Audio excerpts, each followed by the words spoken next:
Oh, friggin' rights, boys. Hope you're having a fantastic day. Friggin' I know I am, for frig's sakes. But did a little bit of the researches on the 60 and 70 axle. I wasn't sure if it was a 70 or an 80, and then we were talking to the part sticks, and then we figured out that it was a 70, and then then we found out that it's going to be like $1,035. Did a little bit of the researches on the 60 and 70 axle. I wasn't sure if it was a 70 or an 80, and then we were talking to the part sticks, and then we figured out that it was a 70, and then we found out that it's going to be like $1,035 for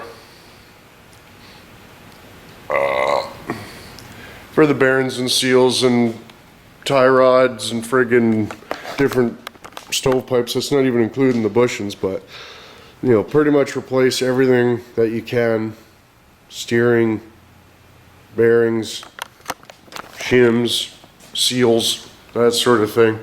We're like a little bit expensive, so we might have to wait until the disability awards comes in on that Accord. But got so much friggin' done on the 83 now, kind of at a loss of what to do friggin' next. But oh my goodness, boys, it friggin' came. The Amazomiums showed up.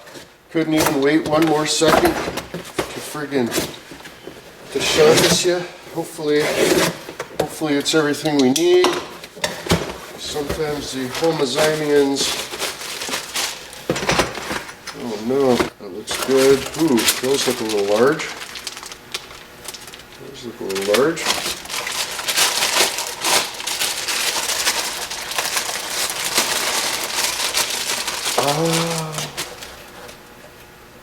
Let's try the fitment. But of course, the metal bit's not in there. Order all the stuff from the same place on the same day. Not going no good. Yeah, so I'll just have to get the 4-inch metal suctor. And we'll be able to just clamp, jab that on there. That'll be decent. But of course, Amazomium no good. But really, Amazomium good because it was all supposed to come tomorrow, but then this stuff ended up getting bumped up. So let's have a look-see. Oh, new terminalysis. Well then, there's been an apology owed in due time. Well, I don't want to wait for the Amazomium goofs today. No. So yeah, I grabbed a hunk of exhaust out of my stovepipe and just lopped a little tiny sector off there. So we'll clean that up. We'll stab that on there. We'll put the air filter on my truck. I can't wait for Amazomiums. I don't know why either. I ordered a 4-inch piece of like aluminum tube. Yeah, I'm sure it'll come in handy, but fuck's sakes, it's probably the only section that I don't have. Well. What do we have here? That is Dose of Friggin' Pony. Eh? Nice and solid. Doesn't move around a whole bunch. Really filters the air into the engine compartment. Very much highly sought after feature of the old turbo diesel Cummins 6-cylinder inline friggin' power plant assembly. Oh yeah, at first it's a phone and now it's the heater, but yeah, I need to figure out the charging rate. It pulsates. So apparently you can just run like a power through a, keyed power through a relay to power a something, I don't know. I'll have to sort of look into it a little bit, but we'll figure that out. Yeah, the other thing too, I mean, that's not even including rebuilding the lock and hubs on the other axles as well. So, we might be able to use some bits off of those. I don't know. I don't know, boys. Maybe for a... Oh, mother lord. Oh, Lord. Are you serious? Wow. That's pretty shiny.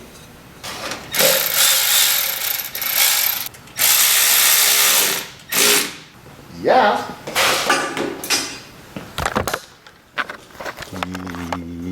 Yeah. Friggin' rights. Now, let's figure out the alternator.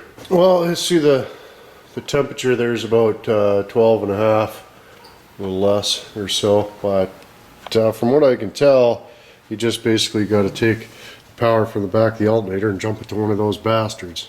Obviously you don't want that all the time, you just want a keyed power so that when the key's on, that friggin' stovepipes the was a bling bling, and then yeah, I guess it charges more even Steven, but when you do that, it makes a clicking noise over here.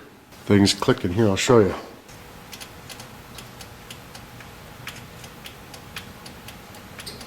I don't know if you can hear it, but heater's not on, so you should be able to.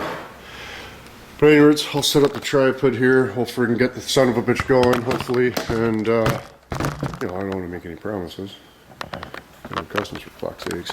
But, we'll start her out. We'll see if the friggin' voltage jumps around and carries on. And then when we put the wire on, if it steadies out, then we'll know what we got to do. And then hopefully, yeah, it'll be awesome. But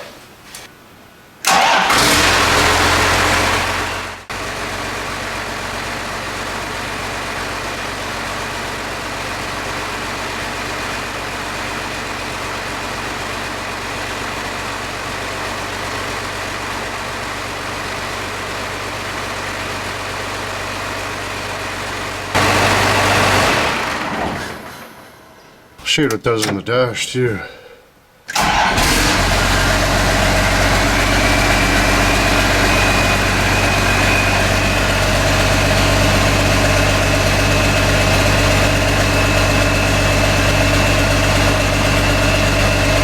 Pulsating.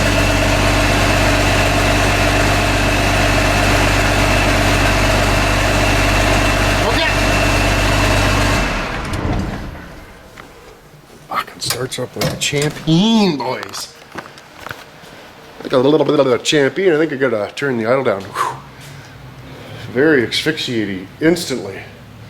Goodness, but anyways, we'll get that relay sort of set up and then Shantas the Dantas. So we're just gonna tie into the same 12 volts that we tied into for the fuel pump there. But three things I found out. There's all type of the Earl's dripping relentless, right? You'd be like, oh, Pug One, you're a fucking dummy. That's probably the rear main seal, and you fuck piece of shit. You know what I mean? But no.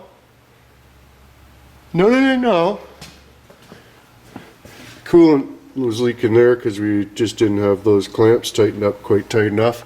And the oil leak happens to be right hither.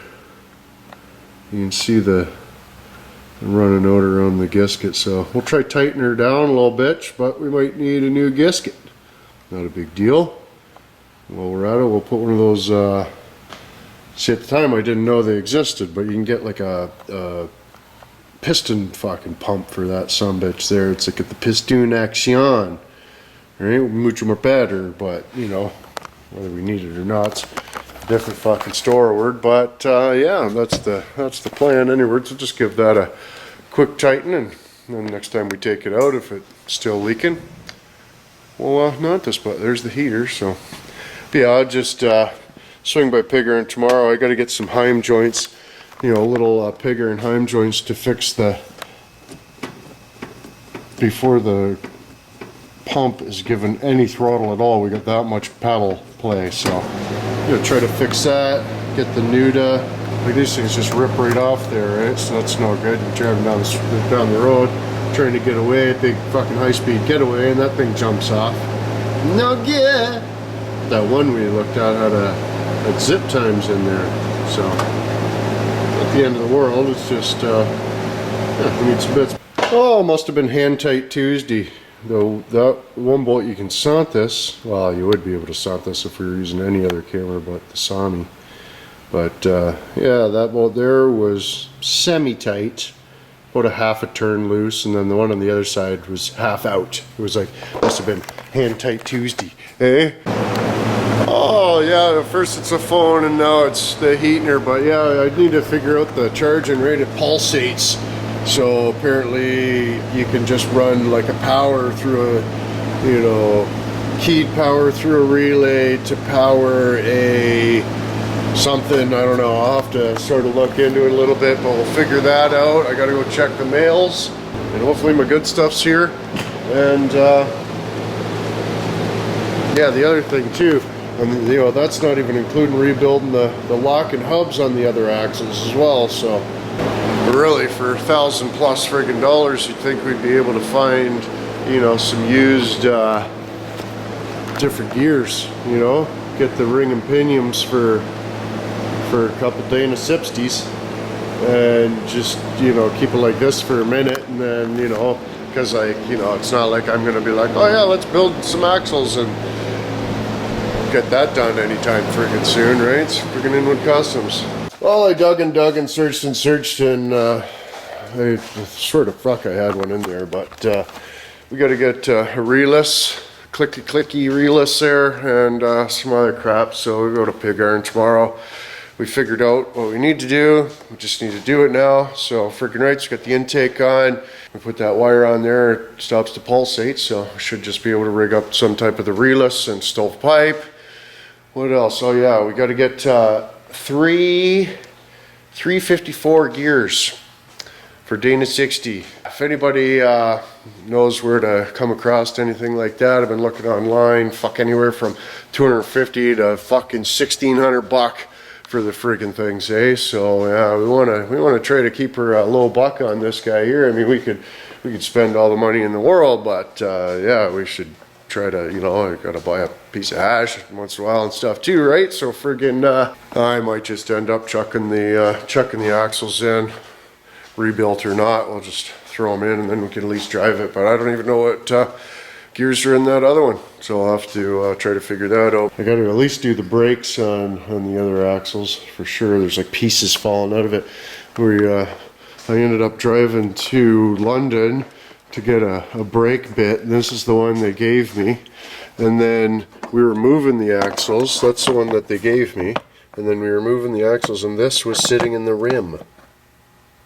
So like how it stayed in the rim, taking the tires on and off and friggin' this, that, and the other thing, and you know, up on the trailer and driving it friggin' 6 some hours away, and this, that, and the other thing, just ridiculous, right? Maybe somebody's got some used Dana 60s and they can friggin' sell the ring and pinions out of them. I don't know, but I'm looking for 354 gears. That's what I think I want to get, because it's not like I'm going to be towing with the fucking thing, but I do want to spaz cam. Like, I don't want to dick around, use first gear, all that stuff, you know. There's no sense in having to friggin' bull low. If I want to go into friggin' low McSigger, I'll put her in 4-wheel low, and we'll just go off-roading relentless.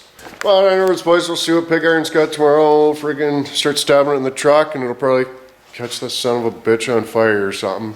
Anyways, don't forget the Patreonics, the Sundards, Funders, the early vitches, the friggin' nitty-gritties, and the names scrolling across the bottom. But anyways, boys, I would have finger fotchki there, and a couple vitches from earlier in the week, but anyways, there you go, another dick up on my back. Tomorrow. I'll let the watchers get you.